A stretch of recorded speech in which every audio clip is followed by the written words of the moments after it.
What's going on, everybody? This video is for my eBay customers. I kind of threw this together to kind of showcase you guys what this thing can do, because there's a lot more to it than just being able to steam clean things. You can see here we're removing some very tough dirt and grease and oil just caked in.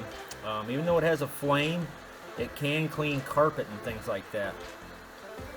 So the flame actually helps dry off the work. As you can see here, I'm not getting sprayed down with a bunch of backsplatter and stuff like that.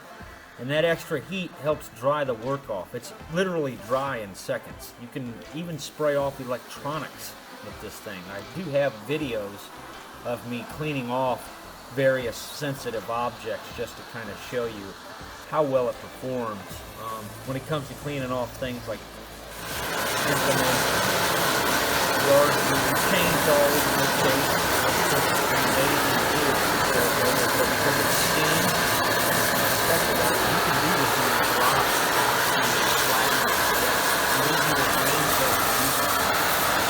something like this with a pressure washer, it splatters everywhere. Wanted to show in this clip how delicate this device is. We have bags of mulch here that a weed eater would shred open in seconds.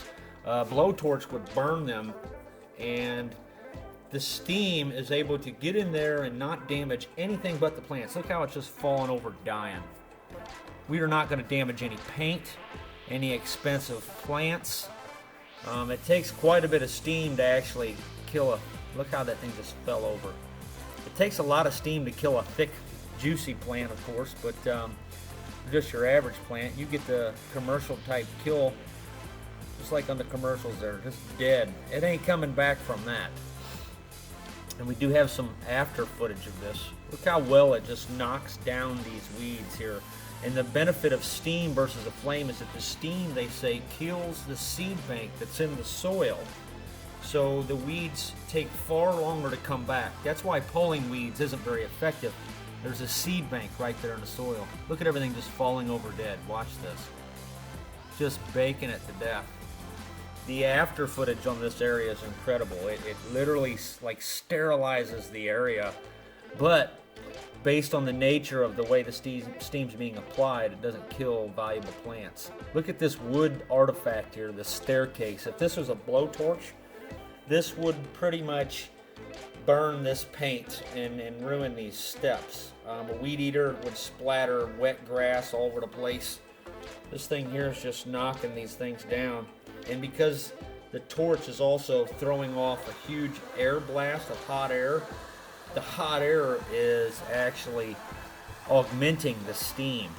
So that's a secondary mode of operation there. You're also getting an extremely hot blast of air coming off of this thing, which a lot of the other commercial units lack that attribute. You see these leaves right here?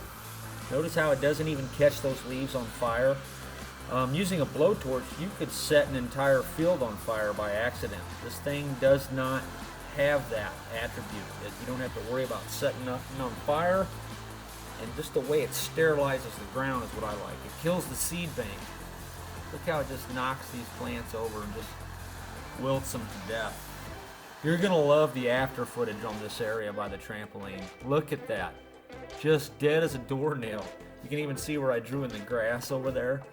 But for you people who haven't seen the before pic of this, you'll be even more shocked by the before pic. This was actually one of the denser areas on this side of the trampoline. Here's the area we hit by the steps. Notice how all those weeds are just gone. And look at the bags of mulch. Now I did overshoot quite a bit there, but completely dead. Look how tall that weed was, or that weed bank. Just a variety of all these different types of plants that usually grow where the soil's damaged and needs to be fixed.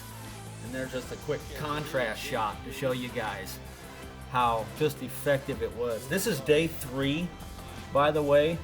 I'm going to give you guys a link in the description showing what it looks like 1 week and 2 weeks later. We're going to keep an eye on this.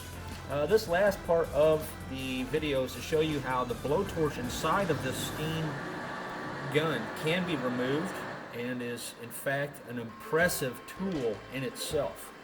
you can do things with this blowtorch you can't do with a regular propane torch because it's 400 degrees hotter than standard propane torches. It will go above 2400 degrees Fahrenheit. You can braise 1/4-inch steel with this thing. I have videos on that as well. So the steam coil slides right off, and you will be able to use the blowtorch. This here is just kind of showing how the average thermocouple temperature of a blowtorch is around 1900 degrees. And this is called the Zeus torch, by the way. I sell this separately also for $150. And this torch is able to max out this K thermocouple, as you're going to be able to see here, which is rated at, I believe, 2372. They tell you not to go any hotter than that because the thermocouple is baked away. And as you can see, we max out a K-type thermocouple right there. So there you have it, So guys. definitely an extraordinary piece of hardware, and thanks everybody. Your average blowtorch.